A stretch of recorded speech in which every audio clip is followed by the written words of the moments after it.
All right, let's get back to the comedy, everybody. Oh, jeez, there. Flashed at work. Oh, my God. Hey, Billy, the bald-headed bastard. I need your advice. I'm a 25-year-old with a delivery job. Today, while listening to your podcast, I pulled up to a house in a gated community in the rich part of town. As I'm looking for a package, I see the guy who I'm delivering to run up to me.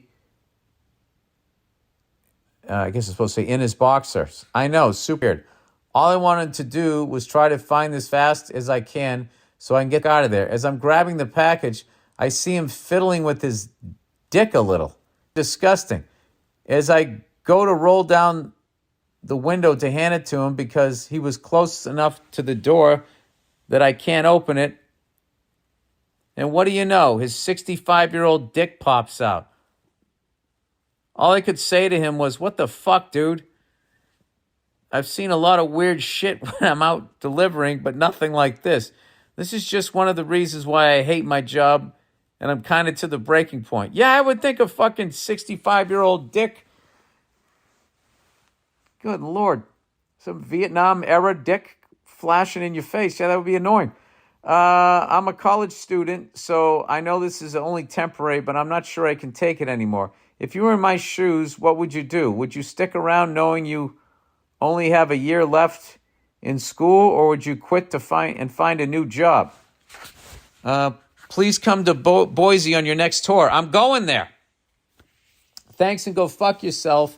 A man with hair. Oh, you son of a bitch. All right. Now, why are you at your breaking point? Because it's a shitty job, or because you keep delivering to this person? Or is that the final straw? Look, if you're at your fucking breaking point, I would figure out a way to get another job. You know what? You should get another job because you want another job.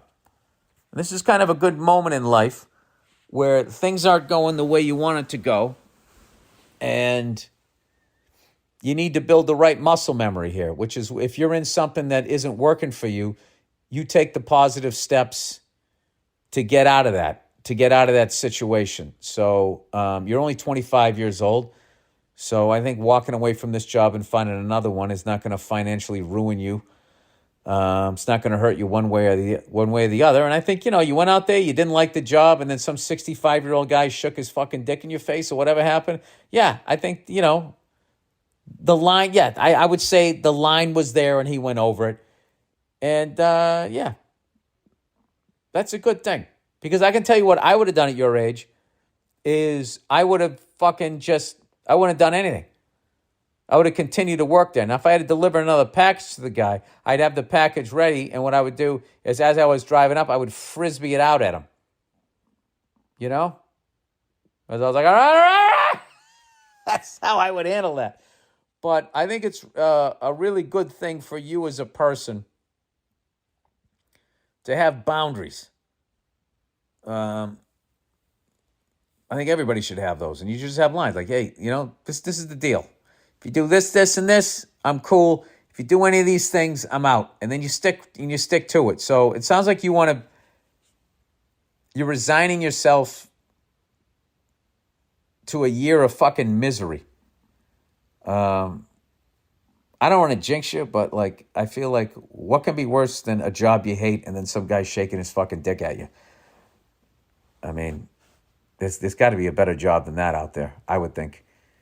And you know what? Actually, speaking of that, I like, a lot of people saying we're hiring, but nobody wants to work. Ever since, the COVID thing, nobody wants to work. I love how that's how it's processed. It's like maybe for the first time in their lives, they had time to just stop and think and assess and see how fast time's going by and seeing how they're being treated. And they would like to have a better life. I don't think people don't want to work. I don't think people want to be treated the way that they're being treated. I think that's more so. I mean, there's definitely people who don't want to work. That would be me. Right now, I don't want to work. I'm a little burned out, but like I know when I get to these points that I just have to take like a couple weeks off and I'll be fine.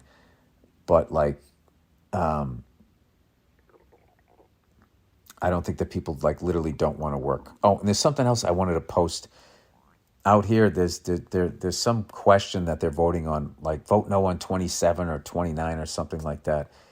And it was talking about how one of those sports gambling sites, like because the company's based in New York or in Boston, like all the revenue from the money that they make goes to Massachusetts and New York, the state of New York, and then they get all that tax revenue. So to show how dumb it was, they make this commercial.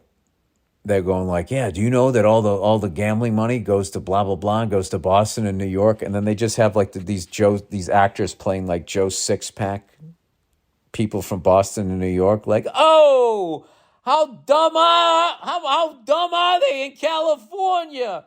And then they have this woman going in Boston like, hey, Mark, did you know California's just a state full of suckers?